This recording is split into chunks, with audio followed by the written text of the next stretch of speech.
Give it up for the hilarious Daphne Express!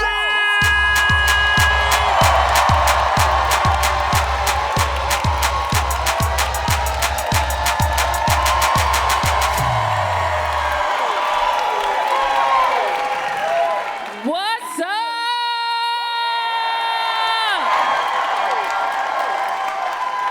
Yeah. I'm single. Anybody else? Damn, we got about 100 losers in the room, you know? That's what they think about you when you single, that you a loser, don't they? You heard all the people in relationships laughing. Like they better than us. I enjoy being single because I don't got nobody telling me what to do. Yeah. I don't got nobody moving my stuff around. I don't got nobody choking me no more like, shut up, bitch, you know? My neck is single. But I'm ready to be in a relationship because I'm ready to be unhappy. But really, the reason why I want to be in a relationship because my family on my ass about having kids. That's a topic of discussion every time I go home. Hey, when you gonna bring us some grandbabies? And I'm like, don't y'all want me to get married first? And they were like, nah, we're past that. Just come home a single mother. You're a strong black woman. It works. Sometimes I think about being a single mother too, because I know if I become a single mother as a strong black woman, I'm gonna have me a LeBron James first-round draft pick. Yeah. Yeah, look at her, she like ballin'. Single black women produce NBA players, don't they? And if you don't believe me, just look at this, because LeBron James' son, he got his father LeBron, mother, you know, they married. LeBron James' son went second-round draft pick number 55. And that's because he got a daddy, you know? No motivation to be the best no more, you know? All I'm saying is Jesus didn't have a daddy and he the last Messiah, you know? Barack Obama, first black president, no father.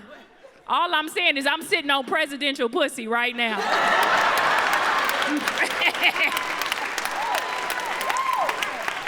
As soon as I meet a man, I'm like, yo, leave us so we can be great.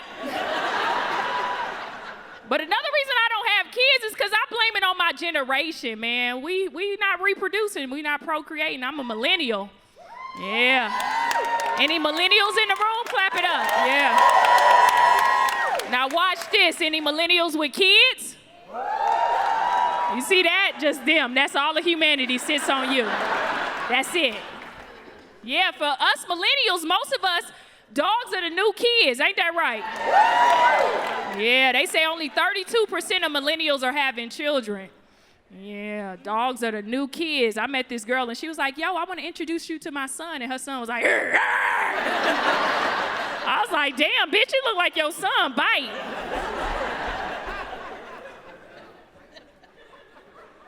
I'm a millennial and I'm approaching my late 30s. Yeah, about to be shit creeping up on me.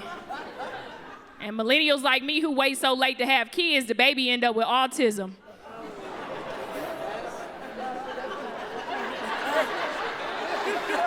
Oh, don't get mad at me, that's science, you know what I mean? And we can't count on the Gen Zers because they don't know what gender they are, so. Yeah, so in 50 years, this is gonna be a whole bunch of people with autism walking dogs. A whole bunch of, you know? And that's where humanity is headed. Proud of myself though, because I made it to my 30s, no kids, pull-out game strong. Yeah, ladies know, I'm like, yo, nut on your chest, not in me, you know? Yeah, and if a little bit get on your lips, sir, you's a nasty boy. Yeah, because I did better, you know, waited a little later than the women in my family. Because my mother got pregnant at 16, she was 16 and pregnant. Yeah. My grandmother had 3 kids before the age of 19. I was like, wow, grandma, that pussy was hot. I I grew up and did the math and realized my grandmother had 5 kids, 3 baby daddies. I ain't saying she was a hoe, but she was outside, you know what I mean? Yeah, she wasn't afraid to start a new family on your ass, James.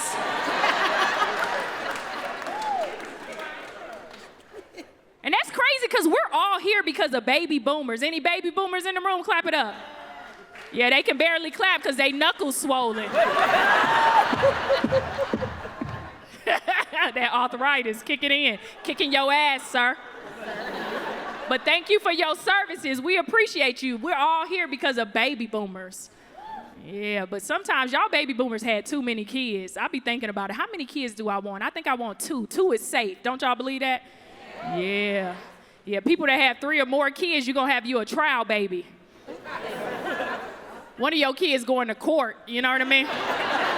One of your kids going to jail, goddamn it.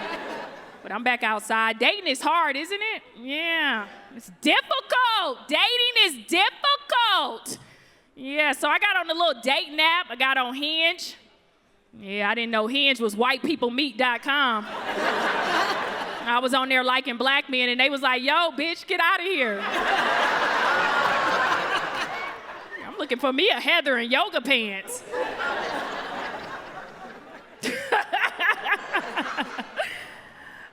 It's crazy because on Hinge, I would have never guessed that this would happen to me on Hinge, but my profile got liked a lot by one specific group. And it's crazy because they never approach me in person. They never come up to me and be like, hey, can I get your number?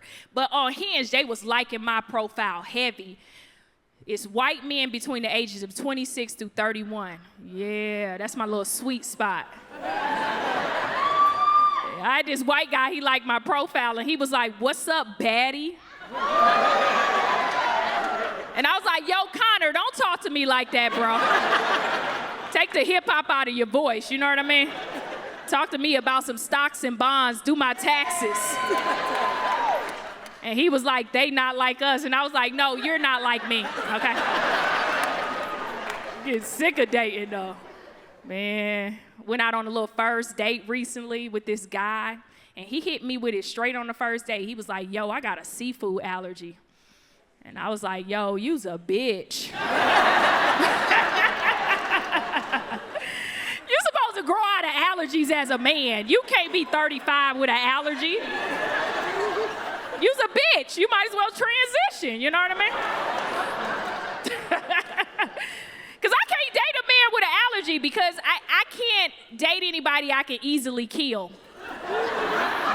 Like, you gotta put some pressure on me, make that shit tough, you know? Because the moment you cheat on me, you gonna wake up covered in shrimp like,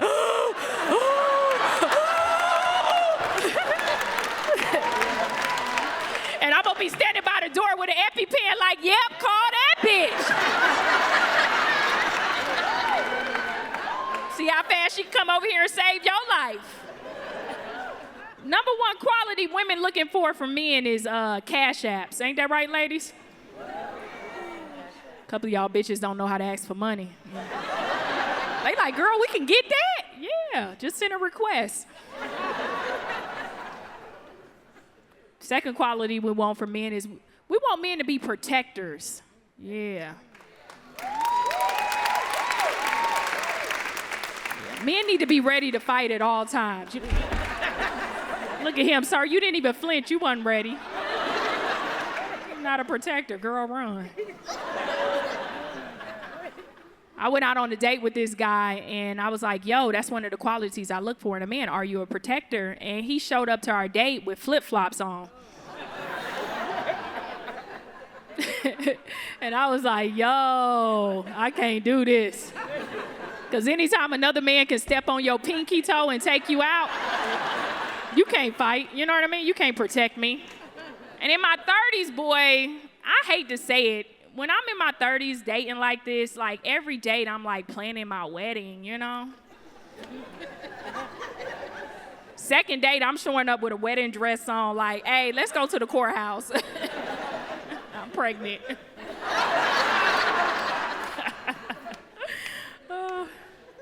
Dating is hard because men lie. Yeah, look at him saying no, because you's a liar. That's what you're supposed to do. Show lying ass. Any nigga wearing stripes in the summertime is a liar. See, girl, they'll lie. I can look at you and tell you waste time. Gotta be able to spot these red flags. Men lie, so nowadays on dates, you gotta ask a lot of questions, ladies. A lot of questions. Soon as I meet a man, even though this is a date and it's been established as a date, and I'm sitting across from you and you're sitting across from me, we have to establish a couple of things. Excuse me, sir, are you single? And men gonna be like, yeah. I'm like, are you in a relationship? No. Is anybody in a relationship with you? And I had to learn 5 years ago to take it to another level. Are you married? No. Is anybody married to you? You can do all your full interview questions and a man will still lie to you. Because I asked all the questions and they still lie. Had this guy, I met the perfect guy. Great job, you know what I mean? He was like a senior executive at his company. I was like, bitch, benefits. I'm about to get some Blue Cross Blue Shield insurance. You know that Blue Cross Blue Shield, you can get anything done, you know? So I was like, he is perfect. Nice, tall, handsome. I asked all the questions. We were dating for 6 months. Everything was going good. And then one day I was walking down the street and I tripped and I was like, oh God, that's a sign he cheating. I was like, God, reveal yourself a little more, you know? So later that night, I did my little social media dive. I normally do it early on, but I kept counting the exiting out a lot of men. It take men a while to get rid of their hoes, you know what I mean? You gotta give them like 3-month period, you know? You can't expect them not to have nobody the first. Look at her, she like, yeah, I've been through some shit. You know what I mean? I can tell when we braid our hair and we don't give a fuck about real hair no more, we done been through some shit. You hear me? But I didn't want to do my social media dive. I said I was gonna wait 6 months, did my social media dive. He was following 868 people. I went through all 868 people. Cause when I tripped, I knew it was another bitch he was following. You know what I mean? Went through all of these bitches and men. It took me 3 days, 3 whole days. I was looking at they follow list, going back, seeing who they tagged and all this. And I finally found the girl. She revealed herself, you know what I mean? I went on her page, they was holding hands. And I was like, bitch, that is my man. So I didn't say anything to her because I don't believe in that. You know, she probably don't know about me. But I went to him and I sent him a message and he didn't respond. And I don't like that. If you in the wrong, respond to me immediately. Come up with a lie quick since y'all lie. You know what I mean? Yeah, I want that lie. No, this bitch, she crazy. I told her to take her off my page. I need something. Because if so, I'm going to plan your murder. So just give me something. So he didn't respond. So all these feelings was going on in my body, all these thoughts in my head. So I went on his LinkedIn. And I got all the names of everybody at his company.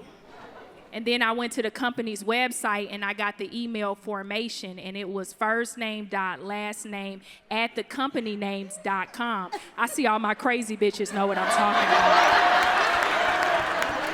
So I went back with the formation and entered everybody's email address, did a mass email and sent his dick pic to everybody in the job. I don't give a fuck. Y'all up there booing me and he a cheater. Yeah, it was so messy. He showed up to work the next day with them 4 inches. And they demoted him to a junior executive. And I don't feel bad because men make us evil, don't they, ladies? Yes, yeah, look at that. Do you see them admitting it? Yeah, I know Satan when I see it. Y'all ladies still got hope? That don't sound good. Sound like a lot of y'all bitches ain't gonna get married. That's what it sound like. Sound like, you know what, the world is coming to an end. focus on. I'm adulting now. Yeah, you gotta start adulting when you get in your 30s, don't you? You could play around all in your 20s. Once you get to your 30s, you like, oh shit, I gotta get life insurance. I got me life insurance now. I did good when it got me a little policy. And you could go up to $100,000, $1 million, but I was like, hell no, I'm keeping my policy right at $10,000. If I die tomorrow, I want my family to have just enough money to bury me. Because I know my family, somebody gonna get a new ass, you know what I mean? And you ain't gonna be out here walking around with a BBL looking like a bad bitch and I'm in the ground, you know what I mean? So I keep my shit just enough.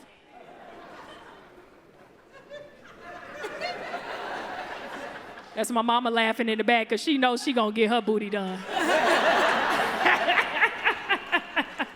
And a part of the adulting, I end up joining a union. I'm in a union now. Any union workers? Yeah. Look at all the people with regular jobs look sad. They don't know what we going through. They don't know that this is the life to have, be in a union. Unions are amazing because it's so many perks. And they send you a lot of emails when you first join. Once you're in the union, you don't check those emails, but as an eager member that just joined it, you know what I mean? I'm so happy to be in the union. I read every email. And one email that I read, it said abortion travel expenses paid.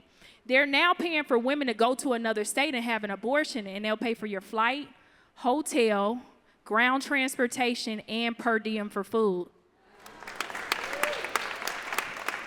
And I was like, oh shit, you mean to tell me my dream vacation was an abortion away? Yo, next week I'm going to Miami, you hear me? I'll be in the club like, hey,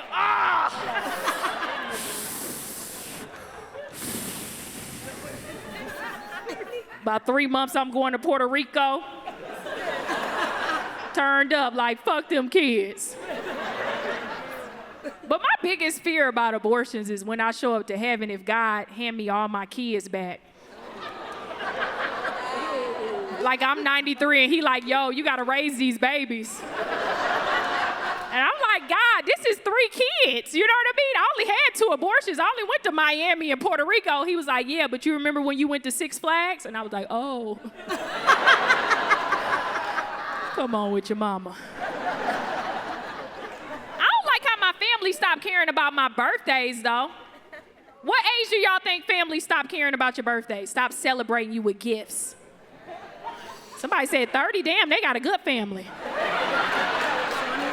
Somebody said 12. They family don't give a fuck about them. Last good birthday gift I got from my family, I was 16 years old. For my 16th birthday, my mom got me a 1996 Jeep Grand Cherokee for my birthday. Y'all like, ah, whoa, but the year wasn't 1996. That car was some bullshit. But it started up, it got me to where I was going. Yeah, every day I used to walk to school, so just to be able to drive and have transportation, that shit felt good. Because in my neighborhood, we had this guy, his name was Pedophile Joe, and he used to wave to all the kids with his balls hanging out of his shorts. I told my mama, she was like, stop looking at his balls. I was like, Ma, they swinging. They hypnotizing me, telling me to go in the house. So I was so excited just to be able to drive past his house and flick him off, you know, and he was still happy, like, if it break down, you'll be back. So it felt good to have that car. But my family, now that I'm in my 30s, they don't celebrate my birthday like that no more. My grandmother, for my birthday, she got me a hanger. You put it in the closet, you put 5 pairs of jeans on it. I was like, Grandma, I would rather $20 out your titty, you know what I mean? That'd have been more heartwarming, you know? And my grandma got the shake, so she'd be so proud.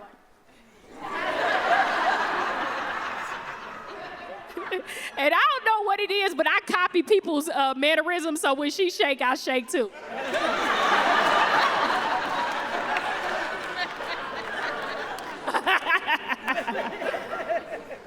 My mother, for my birthday, every year she give me a $50 gift certificate to Victoria's Secret. Never $1 more, never $1 less. She said, baby, make sure you always got new underwear. And I said, damn, you think I wait a whole year to get new underwear? Shit, you right. I knew it was coming, you know? My dad, for my birthday, he actually called me. You know, people don't even call you for your birthday no more. Remember back in the day, you could hear your grandparents call you like, hey, baby, happy birthday to you. What the fuck you got going on, you know? But people don't even call you no more. They just send you text messages. You don't hear their voice anymore. So if you died that day, you at least remember their voice. No, it's just a text message. And God forbid that they follow you on social media. They just put up under the picture that you said, hey, y'all, it's my birthday. And they're like, yeah, happy birthday. But my dad called me, and I was like, oh, shit. So I answered the phone, and he was like, hey, baby, I got you something for your birthday. Check your text message. And I was like, okay. And I looked at my text message, and it was a picture of a 3-month-old baby girl. And I was like, wow, Dad, whose baby is this? He was like, it's your baby. I was like, what? He was like, yeah, the family got together, and we sick of waiting on you having kids, so we figured we'll just get you a baby for your birthday. And I was like, damn, Daddy, where'd you get this baby from? Did you steal it? Did you adopt it? He was like, no, it's your cousin. She got 8 kids, so we figured you could just have one. And I looked at this 3-month-old baby girl, and she was absolutely beautiful, and it's my first cousin, so the baby favored me. So I was like, oh, shit, I don't have to go through, like, a whole birthing thing. I got me a baby just 3 months already, can hold his head up, you know what I mean? I don't got no loose neck-ass baby. This baby ready to go. But I knew shit was weird because the baby, they put a filter on the baby. And you don't put filters on baby photos because that's when the baby's supposed to look its best. Baby still got a good hairline, skin smooth. Somebody put a filter on the baby. You gotta go check this goddamn baby out. My daddy is a hurry up, quick answer type of person. He was like, do you want the baby, yes or no? I said, Daddy, wait. I said, the baby got a filter on the photo. I don't know what the fuck a filter is. Do you want the baby? I said, Dad, let me go visit the baby and see if I connect with the baby. So I went to Atlanta to visit my cousin, and when I walked in the house, she handed me this beautiful 3-month-old baby girl. But what they didn't tell me is that the baby had a breathing machine attached to the face. So I held the baby, for like 30 seconds, and then I gave the baby back to her, and I said, hey, I don't want this sick-ass baby.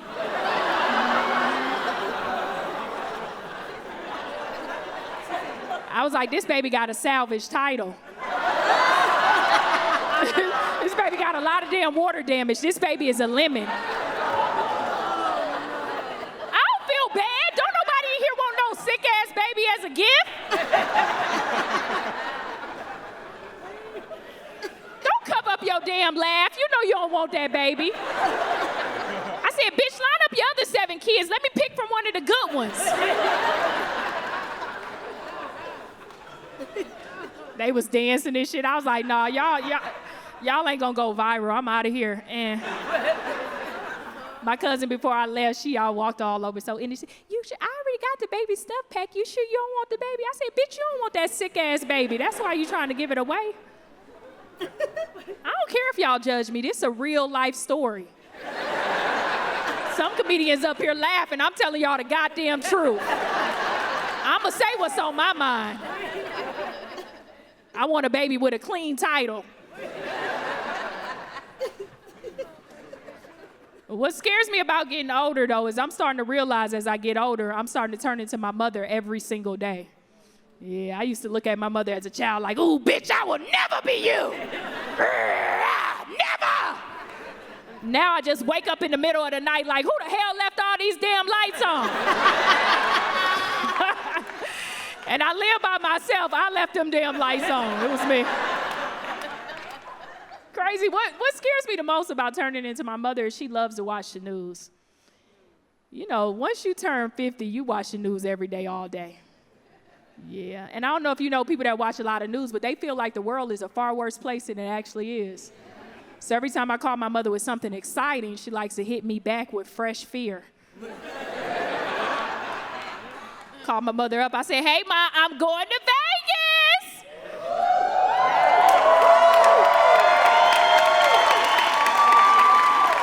She was like, "Ooh, be careful, you're gonna get drugged." I was like, "What? Ma, ain't nobody drugging." She's like, "No, baby, I seen it on the news. They drugging everybody." When my mama deep in her voice, shit just got real. Everybody getting drugged. It's crazy because I went to Vegas and got drugged. Let me start from the beginning. So me and my homegirl went to the beach club, and we saw all the cabanas in the back, and I was like, "Ooh, bitch, we need to be over there with the ballers." Because whenever I go to a place, I like to spot the men that pay for shit. You know what I mean? I.e. daddy right there with the bald head, yup. Bald head men always pay for stuff. All you got to do is walk up to that bald head and rub it and watch the money fall out the sky.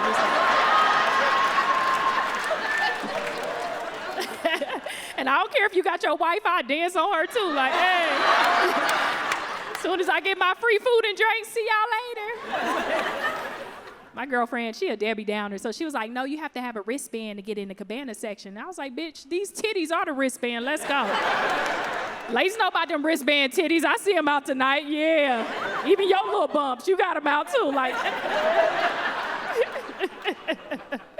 yeah, we made it past security too. Got to the first cabana, a group of younger guys, and I was like, "Hey, what's up?" And they was like, "Nah, keep it moving." I love younger men because I love muscles and a lack of ambition. Yeah, you look the part, but I can tell you about that chain on Amazon. You know what I mean? I like that type of shit. Yeah, just muscles. You can't afford shit when you work out all the time. You clapping because you've been through that stress. Yeah. Vegas in the summertime, it gets up to 121 degrees. So we walking in the cabana section, and that sun will break down your body. I had sweat drenching down my face, and I'm over 30, so my knee went out, so I started. I'm like, "Keep the titties up, girl." Somebody was like, "Bitch, you got scoliosis?" I was like, "No, it's hot." Every cabana like, "No, keep it moving." I'm like, "Okay." I made it to the last cabana section, and this guy was like, "Hey, you want to party with us?" And I was like, "Hell yeah." Yes, finally free shit, yes. Should have known things was weird because he tried to feed me a piece of fruit with his hand. Yeah. I was like, "Ugh, that's unsanitary." Because most men, y'all go to the restroom and y'all don't wash y'all hands. Yeah, little girl, auntie over there clapping like, "Yeah, that's right." She got sons, I can tell. Yeah, most men just touch their dick and they go back into the world. Just putting dick on everything like a dog pissing on a fire hydrant. So when he tried to feed me that piece of fruit, I was like, "No, I like dick and I like fruit, but I don't like dick fruit." He was like, "Well, you want some water?" And I said, "Of course." And behind my back, he put Molly in my water. I had never done drugs a day in my life, and he put Molly in my water. And when I tell you I had the best time in my life. For the first time in my life, I felt free. I was like, "Oh shit, no oppression, no struggle." I was like, "Now I know how it feels to be white. I feel free." That same guy came back around with that dick fruit, and I was like,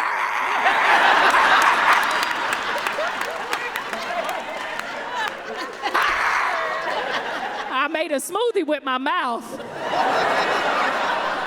I'm Daphne Springs. Thank you very much.